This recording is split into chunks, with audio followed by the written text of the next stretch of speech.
All right, what's happening, everybody? You're back on the right track.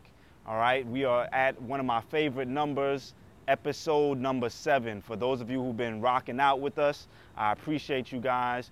You know, the past couple of weeks, we've been doing the fundamentals. We talked about faith. We talked about building deep and investing, you know. But for this week, I got some news, some bad news. And so I wanted to take a break from the fundamentals for a little bit and just talk about a certain concept that all of us are going to experience at some point.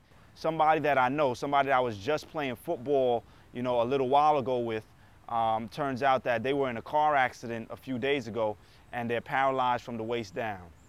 And so one of the things that I was reflecting on is that whether it be because of decisions that you make or whether it be because of the decisions of others, you know, or maybe nobody's decision, maybe it was just an act of God, as they call it, you know, sometimes things will happen to you that you are not prepared for, that you aren't expecting, and that you feel like have put a strain or send your life in what you consider a negative direction.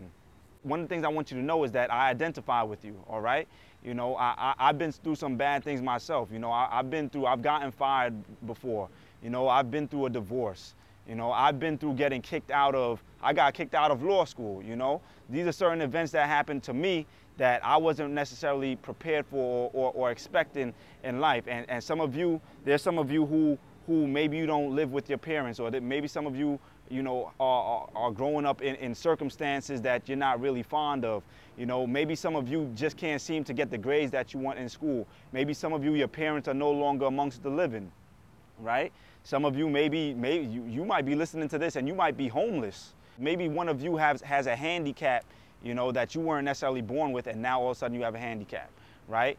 Bad things will happen to you. But I want you to understand that we don't necessarily have time to complain about the bad things that happen to us. In fact, maybe in order for us to focus on really what we're supposed to be focusing on, maybe you had to go through some bad things. It's because of some bad situations that I've been through why I'm doing what I do now, right?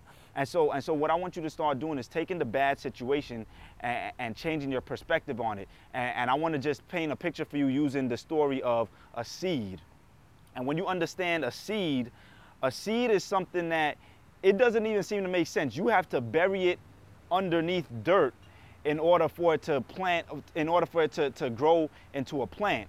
And so if you were to take a seed like where I am right now, we got a pretty nice, like brick looking kind of floor. And it would seem that if you put it on the floor, it would grow a lot faster and higher if you allowed it to just remain on the surface, right? And allowed it to grow from there, watered it from there. But for some reason, when you bury something in dirt seems like something negative. Nobody wants to be in dirt. You know, dirt might be somebody who's hating on you. Dirt might be somebody who's lying about you. Dirt might be something like going through the loss of a loved one. Dirt might be getting fired. Dirt might be some you know, having a handicap. I don't know what your dirt is, right? But for some reason, when you go through dirt, you have to push through the dirt and you have to push through that stress, and that helps you to get rooted. That helps you to start building up the characteristics. The dirt helps to give you the nutrients that you need in order to grow to the full height of the plant that you want to become. So what I'm saying is that the dirt in your life is going to come. The negative things in your life is going to come, but you got to start looking at it. We have to start looking at it. Let me not just say you, because it's myself too. I still got a lot of things to learn in this life that we live in, right? And so we together, we got to start looking at the dirt that we go through and start seeing what lessons are in, what are the nutrients that I'm supposed to be pulling out of this dirt, and how is this dirt, how's this negative circumstance, how's this tragic situation that happened to me, how is that helping me to grow from who I am now or who I was to who I eventually want to become. And so I just wanted to leave you guys with that. This is your boy Vaughn, Coach Vaughn, your counselor, your motivator, but most importantly, your friend. We're going to get through this dirt together, all right? I'm going to see you at the top. Peace.